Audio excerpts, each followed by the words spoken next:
መልካም ፋሲካ እንኳን አደረሰን። ዛሬ ይሄ ቀሚስ እለብሳለሁ። ኢየሱስ ክርስቶስ ተነስቷል። ስለዚህ እናከብራለን፣ ዶሮ እንበላለን፣ አፋጭ ነገርም እንበላለን እና ከቤተሰብ ጋር እናጫወታለን። ከዚህ በኋላ ቅቤ እንቀባለን፣ ኮላጅን እንጠጣለን። ምን ሌላ? እናንተ ምንድነው የምታደርገው? አሁን ጾም ስለፈታ ኮሜንት አድርጉ። እሺ፣ አሁን ቶሎ ማድረግ ያስፈልገኛል። ቤተሰቦቼ መብላት ይፈልጋሉ። ማታ ወደ ቤተ ክርስቲያን ስሄድ እንደዚህ ፊቴ አድርኩት እና ልተኛበት ነበረ፣ ግን ለቆዳዬ አሳዝንኩ። ስለዚህ አጥብኩት።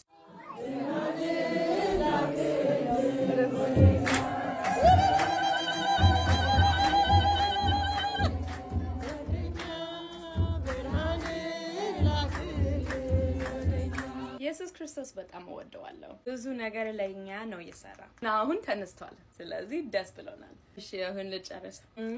ሽታ ብቻ ነው የሚቀረው። እሺ ቻው።